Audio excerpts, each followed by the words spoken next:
चालू है। चलिए आज पर्सनली आपसे पूछेंगे। ठीक, आइए आइए जल्दी जीडी स्टार्ट करते हैं। गणपति के लेकर न चलना है कि नहीं? आइए जल्दी। पानी इम्पोर्टेंट है कि पढ़ाई? पानी नहीं है, पानियो है।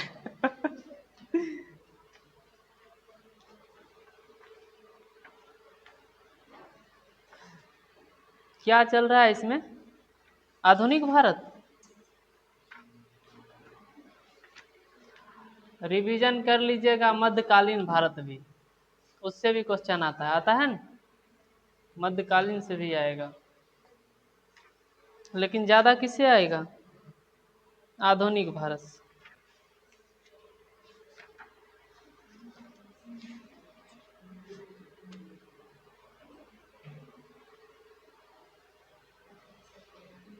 चलिए बताइए, सुनिए इधर जवाब दीजिए। बताइए कालीकट बंदरगाह के तट पर किसने वास्को डिगामा का स्वागत किया? ठीक है, राजा जुमेरिन, जो वहां का स्थानीय क्या था? शासक था। ठीक है। पुर्तगाली उपनिवेश का प्रथम वायसराय भारत में कौन नियुक्त हुआ था? वायसराय क्या हो जाएगा? Francisco de Almeida. ठीक है। प्रिंटिंग प्रिंटिंग प्रेस का स्टार्ट कौन किया था? पुर्तगाली के द्वारा किया गया था। ठीक है। और पुर्तगाली शक्ति का वास्तविक संस्थापक किसको माना जाता है? अलबुकर्क को माना जाता है। ठीक है। बोलिए तो कलकत्ता का संस्थापक किसको? जॉब चोरनोक हो जाएगा। मद्रास का कौन है? Francis day. ठीक है। नई दिल्ली का एडविन लुटियंस और हर्बर्ट बेकर, है ना। अब बम्बई कौन हो जाएगा? गेराल्ड अंगियार। बोलिए तो कर्नाटक युद्ध कब कब हुआ था? कर्नाटक युद्ध 1746 से 1748। ठीक, उसके बाद 46 48, 49 54, 56 से 63। ठीक है। और कौन कौन संधि के तहत समाप्त हुआ? एप याद रखिएगा ना, एप एपीपी, एक्स ला सापेल की संधि, उसके बाद पांडिचेरी की संधि, उसके बाद पेरिस की संधि। ठीक है। और लास्ट में होगा, ठीक है, जिससे चला था पहला 46 48, तो संधि कब होगा? 48 में। दूसरा चला था 49 54, तो संधि कब होगा? 54। उसके बाद फिर हाँ 63 में हो जाएगा। तो याद रखिएगा कर्नाटक युद्ध में 3 गो संधि हुआ था। एक्सला सापेल की संधि, पांडिचेरी की संधि और पेरिस की संधि। ठीक है। बताइए मुगल सम्राट द्वारा स्वतंत्र रूप से नियुक्त बंगाल का अंतिम गवर्नर कौन था? कौन हो जाएगा? मुर्शिद कुली खां हो जाएगा। ठीक है। तो मुगल सम्राट द्वारा स्वतंत्र रूप से नियुक्त बंगाल का अंतिम गवर्नर मुर्शिद कुली खां। मुर्शिद कुली खां ने अपना राजधानी जो है कहाँ स्थानांतरित किया था? ढाका से मुर्शिदाबाद हो जाएगा। ठीक है। नाम भी है मुर्शिद कुली खां, कहाँ स्थानांतरित कर दिया? मुर्शिदाबाद। ठीक है। बंगाल के किस नवाब ने यूरोपियों की तुलना मधुमक्खी से की है? बंगाल के किस नवाब ने यूरोपियों की तुलना मधुमक्खियों से की थी? अलीवर्दी खान। ठीक है। याद रखिएगा मधुमक्खी आएगा तो अब कौन? अलीवर्दी खान हो जाएगा। 20 जून 1756 को प्रसिद्ध ब्लैक होल की घटना बंगाल के किस नवाब के शासनकाल में हुआ था? सिराजुद्दौला के शासनकाल में। ठीक है। बताइए तो अलीनगर की संधि कब संपन्न हुआ था? 7 फरवरी 1757। किसके किसके बीच? एक क्लाइव था और एक सिराजुद्दौला था। ठीक है। भारत में ब्रिटिश साम्राज्य का संस्थापक किसको माना जाता है? रॉबर्ट क्लाइव को माना जाता है। ठीक है। इसका कार्यकाल बता सकते हैं? 1757 से लेकर के 60 तक, और उसके बाद फिर आया था 65 से 67 तक। ठीक है। कब से कब तक? 2 बार आया था, एक 57 से 60 और दूसरा बार 65 से 67। ठीक है। अगला क्वेश्चन, पलासी के युद्ध के समय बंगाल का नवाब का सेनापति कौन था? क्या हो जाएगा? मीर जाफर। धोखा कौन दिया था? मीर जाफर धोखा दिया था। ठीक है, वही क्वेश्चन है कि पलासी के युद्ध के समय बंगाल का नवाब का सेनापति कौन था जिसने युद्ध में विश्वासघात किया? कौन हो जाएगा? मीर जाफर हो जाएगा। ठीक है, और ब्लैक होल की घटना कब हुआ था?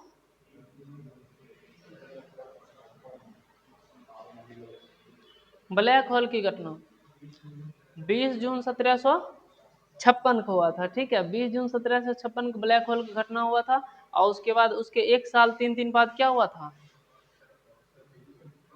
पलासी युद्ध हुआ था। कब? 23 जून 1757 को। ठीक है, और बोलिए अगला क्वेश्चन है कि पलासी के युद्ध के बाद बंगाल का नवाब कौन बना? चूंकि अंग्रेज से डील था कि अगर तुम उसका सब टोटल ठिकाना करना बता देगा तो हम क्या करेंगे, तुमको नवाब नियुक्त कर देगा। तो सिराजुद्दौला के विरुद्ध, मतलब कि सिराजुद्दौला जो जो मतलब हथियार उथियार था वो सब कौन बता दिया? मीर जाफर। किसको बताया?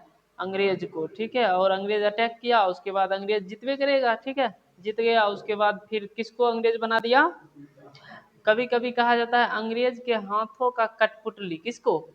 मीर जाफर को कहा जाता है। ठीक है, उसके बाद बताइए, भारत में ब्रिटिश प्रभुत्व की शुरुआत किस युद्ध से मानी जाती है? पलासी का युद्ध। कब हुआ था?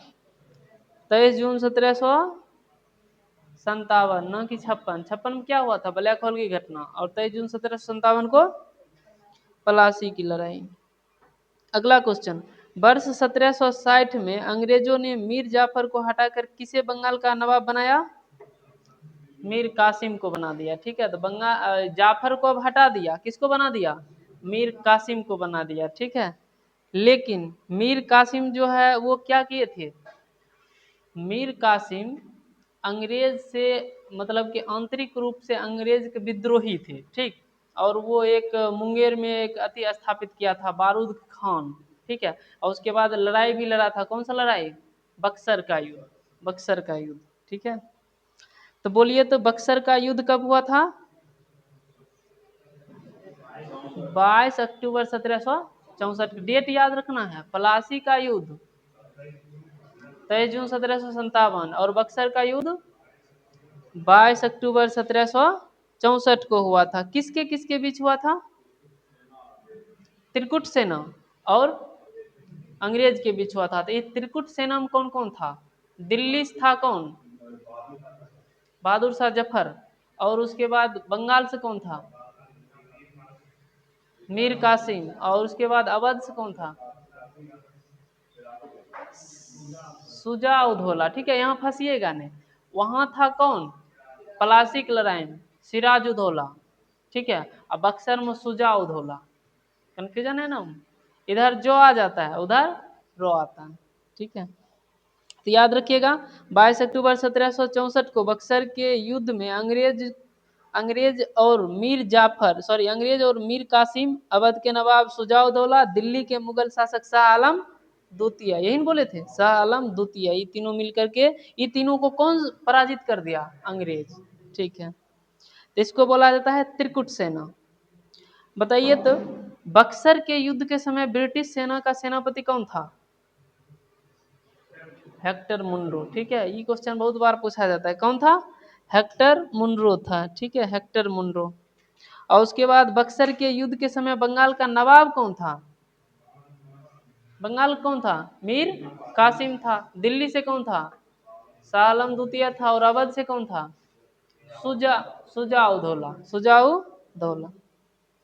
बक्सर के युद्ध के पश्चात कौन सी संधि हुई थी?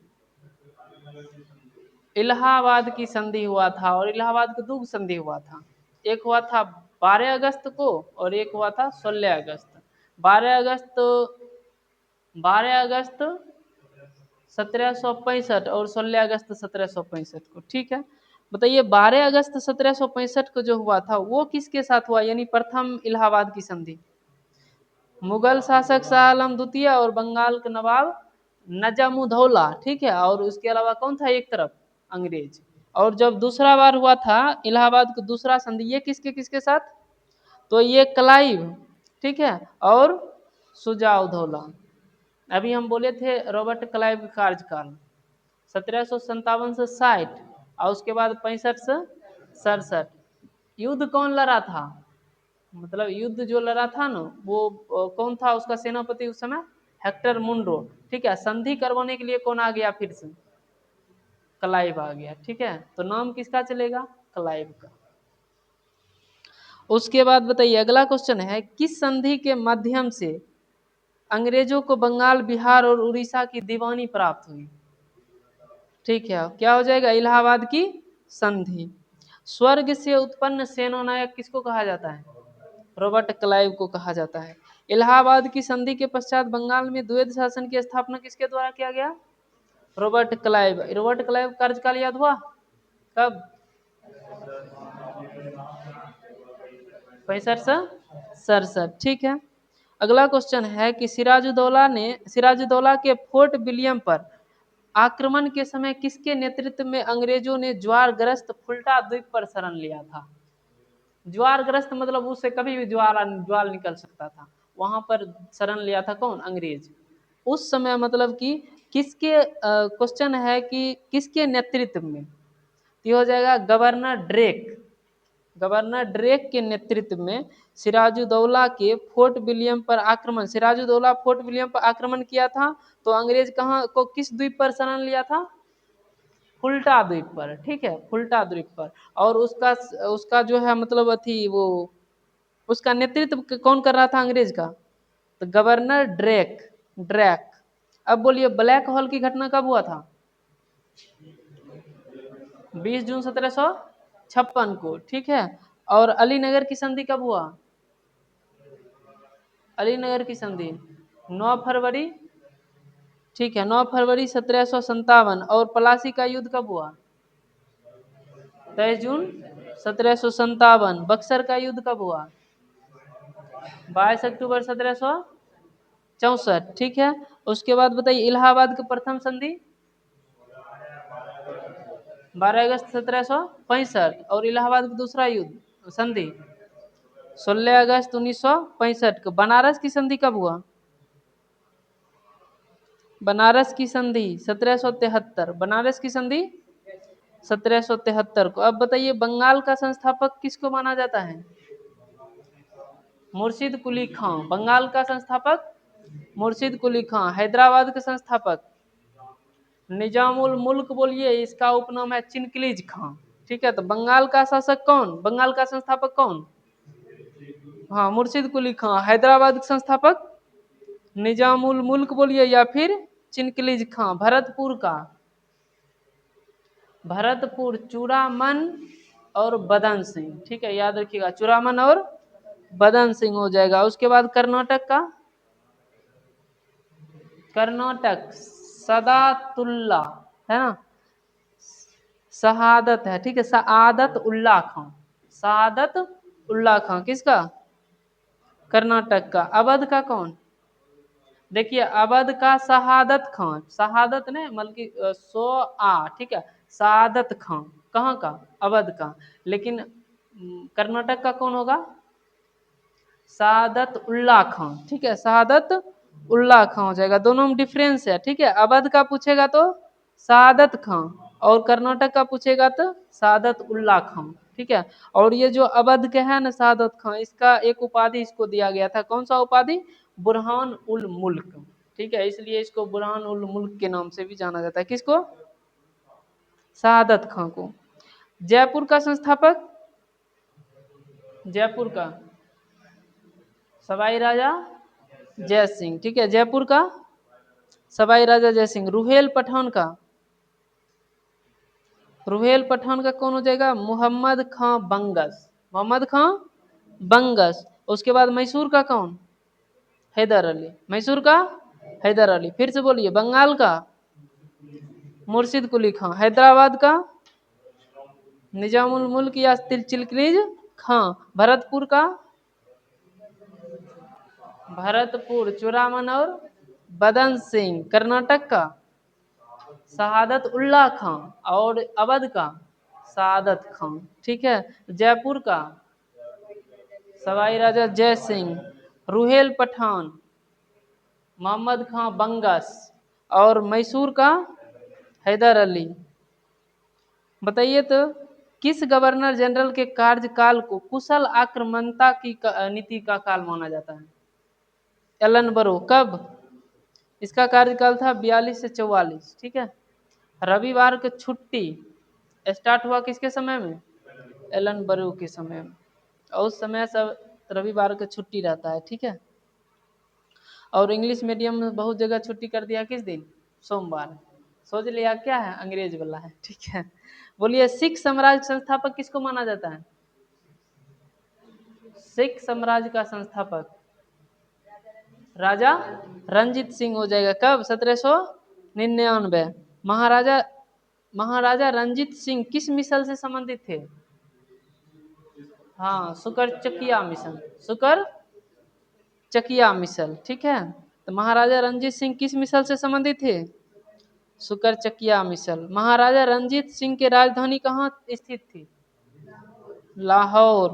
महाराजा रंजीत सिंह ने सुप्रसिद्ध कोहिनूर हीरा किससे प्राप्त किया था? शाह शुजा से। शाह शुजा से। 25 अप्रैल 1809 को अमृतसर की संधि किसके मध्य संपन्न हुआ? महाराजा रंजीत सिंह और अंग्रेज के मध्य। ठीक है। अच्छा बताइए तो किसने कहा था कि ईश्वर की इच्छा थी कि मैं सब धर्मों को एक निगाह से देखूं, इसलिए उसने दूसरी आंख की रोशनी ले ली? महाराजा रंजीत सिंह। ठीक है। और महाराजा रंजीत सिंह को क्या कहा जाता है? एक धर्मनिरपेक्ष शासक। सब धर्म को मानते थे या किसी धर्म को नहीं मानते थे? बताइए अगला क्वेश्चन है 1845 के प्रारंभ हुआ 1845 में प्रारंभ हुआ प्रथम अंग्ल सिख युद्ध के दौरान भारत का गवर्नर जनरल कौन था? 1845। लॉर्ड हार्डिंग प्रथम। प्रथम अंग्ल सिख युद्ध किस संधि के तहत समाप्त हुआ? लाहौर की संधि 1846। महाराजा रंजीत सिंह का उत्तराधिकारी कौन था? खरग सिंह। खरग सिंह के खरकने से खरगती है खिड़कियां। ठीक है। तो महाराजा रंजीत सिंह के उत्तराधिकारी खरग सिंह। और सिख साम्राज्य का अंतिम शासक कौन था? दिलीप सिंह। ठीक है। द्वितीय अंग्ल सिख युद्ध किस गवर्नर जनरल के कार्यकाल में हुआ? डलहौजी। डलहौजी 1848 से 56। डलहौजी। 13 जनवरी 1849 को हुए चिलियांवाला युद्ध में अंग्रेज सेना का नेतृत्व किसके द्वारा किया गया? चिलियांवाला का युद्ध कब हुआ? 1849 को। अंग्रेज सेना का नेतृत्व कौन किया? लॉर्ड गप। लॉर्ड गप किया। अगला क्वेश्चन बताइए। हाँ, स्वतंत्र राज्य के रूप में मैसूर की स्थापना किसके द्वारा स्थापित की गई? रिवीजन सिर्फ करना था, आप सबको याद था पहले। तो कौन हो जाएगा? हैदर अली। रंजीत सिंह ने किस मिसल से लाहौर और अमृतसर प्राप्त किए थे? भंगी मिसल। ठीक है। याद रखिएगा रंजीत सिंह थे किस मिसल से? शुकर चकिया मिसल। ठीक है। और लाहौर और अमृतसर किससे प्राप्त किए थे? भंगी मिसल से प्राप्त किए थे। अगला क्वेश्चन बोलिए अंगल मैसूर जो संघर्ष हुआ था, अंगल मैसूर जो युद्ध हुआ था, कितना युद्ध हुआ था इसमें? 4 गो हुआ था। कब कब हुआ था? 1767 उसके बाद 80 से 84, 90 92 और 1799।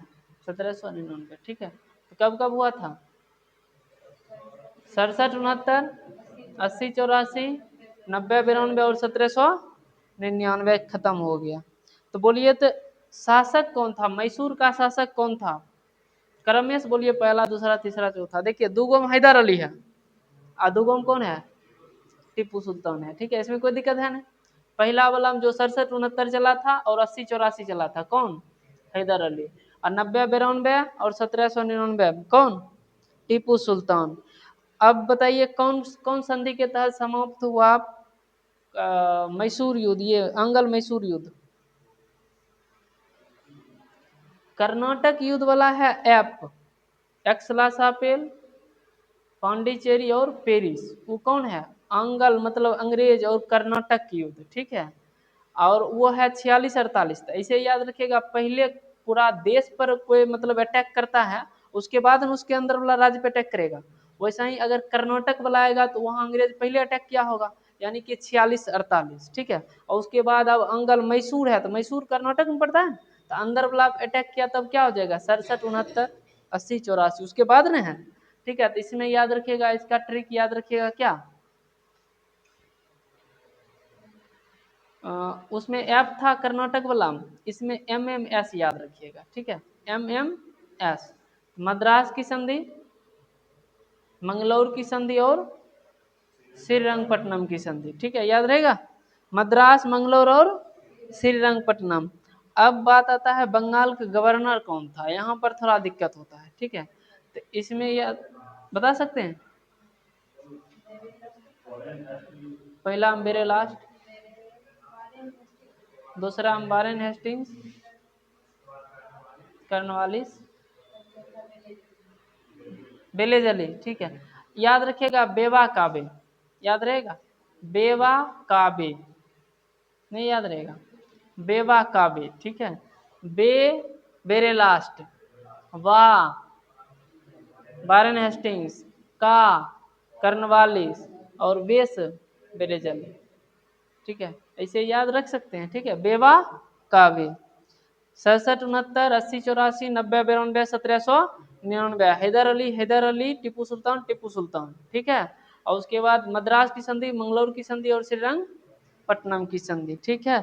और बेरे लास्ट हो जाएगा, उसके बाद बारन हेस्टिंग्स हो जाएगा, और उसके बाद कर्नवालिस हो जाएगा, और लास्ट में बेलेजली हो जाएगा। अब बताइए पुरंदर की संधि कब हुआ? 1665 में। बरगांव की संधि 1779, ठीक है। बरगांव सिर्फ याद रख लीजिएगा, कितना? 1779, ठीक है। उसके बाद सालवाई की संधि 1782, सालवाई 1782। देवगांव की संधि 1803, अर्जुन सुरजी अर्जुन गांव की संधि 1803। पूना की संधि, पूना की संधि 1817 में, ठीक है। लेकिन पूना पैक्ट हुआ था 1932 में, ठीक है, दोनों में फंसना नहीं है। तो पूना पूना की संधि 1817। लाहौर की संधि 1846। अमृतसर की संधि 1809, ठीक है। अमृतसर की संधि मैटकॉप था उस समय, अमृतसर की संधि।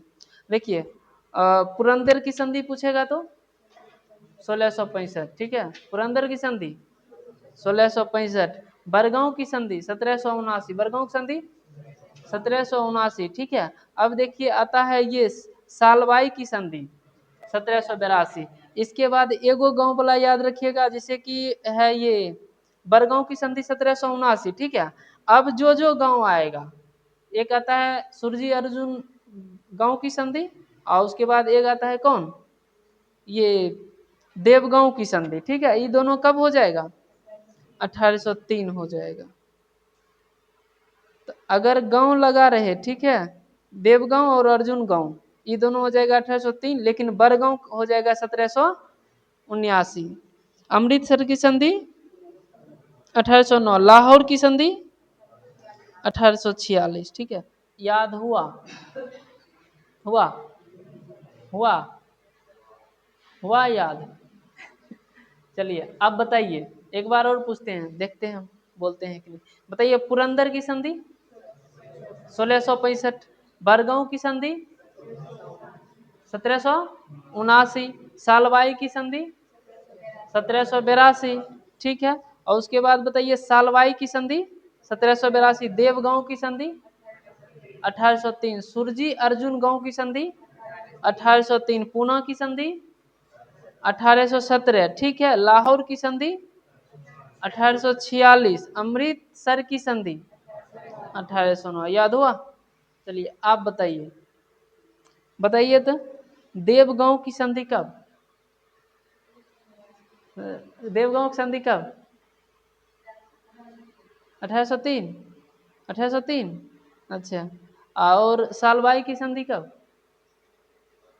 सालवाई को बोलिए तो 1782, ठीक है। अमृतसर की संधि 1800 9, ठीक है। उसके बाद बताना है लाहौर की संधि 1846, बरगांव की संधि 1665, बरगांव की संधि, बरगांव की संधि थोड़ा बरगांव बड़ा गांव 9 तक जाएगा, ठीक है, लास्ट में 1779, ठीक है, 1779। लेकिन अगर पूछे और दोनों गांव आ जाएगा, वो किस में चल जाएगा, 1803 में चल जाएगा, ठीक है, 1803 में।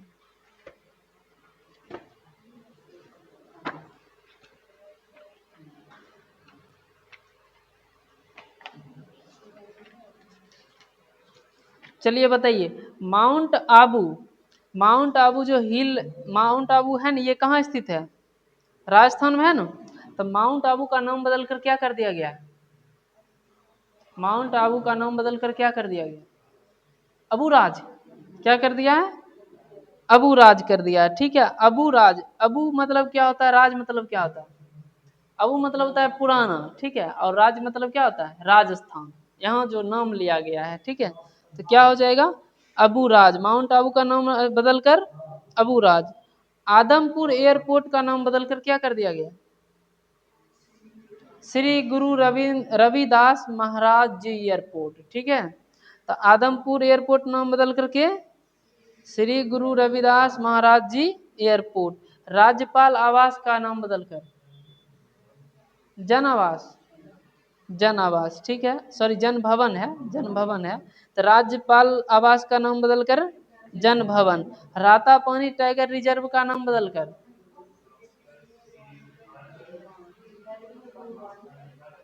हाँ, श्री डॉक्टर श्री विष्णुधर बाकनकर, ठीक है।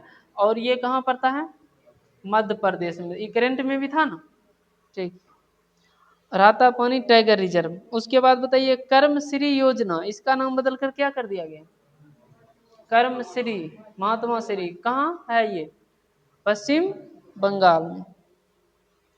उसके बाद बताइए अरलम वन्य जीव अभ्यारण्य का नाम बदलकर क्या कर दिया, जो केरल में है, अरलम, तो इसका नाम वही सिर्फ है अरलम तितली अभ्यारण्य, ठीक है। तो अरलम तितली अभ्यारण्य, अरलम वन्यजीव अभ्यारण्य का नाम बदलकर कर दिया अरलम तितली अभ्यारण्य। प्रधानमंत्री कार्यालय का नाम बदलकर क्या कर दिया, सेवा तीर्थ कर दिया है, ठीक है। अगला है मनरेगा, मनरेगा का नाम बदलकर क्या है, वीवी जी राम जी, क्या होता है फुल फॉर्म, सर्च किए कि नहीं, विकसित भारत, भी हो गया, जी से गारंटी, VBG, फिर आर आ जाएगा राम, रस रोजगार, है ना, और एस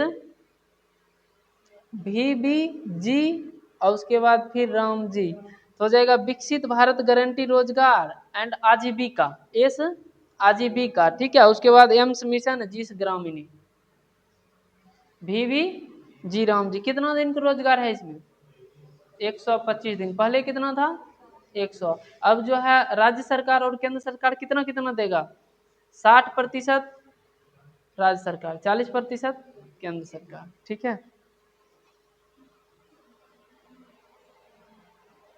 उल्टा तो नहीं है, राज्य भवन का नाम बदलकर क्या कर दिया है, लोक भवन, केंद्रीय सचिवालय कर्तव्य भवन, यही तक न था, VBG राम जी तक।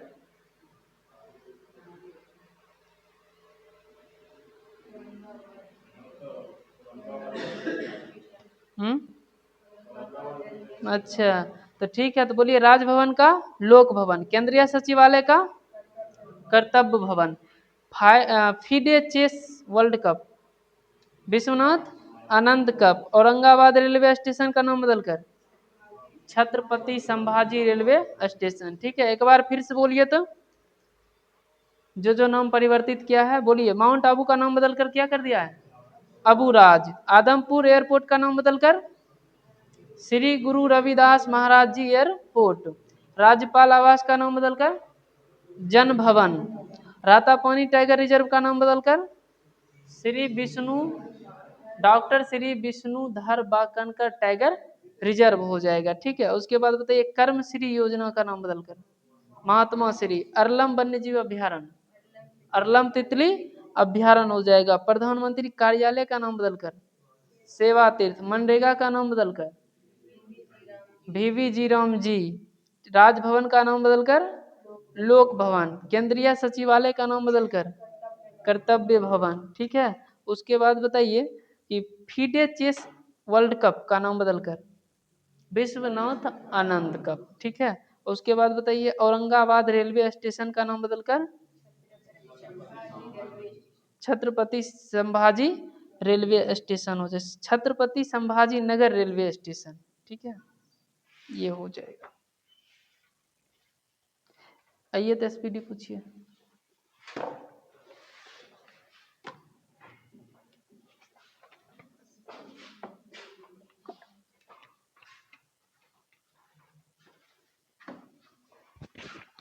लीजिए माइक ले लीजिए।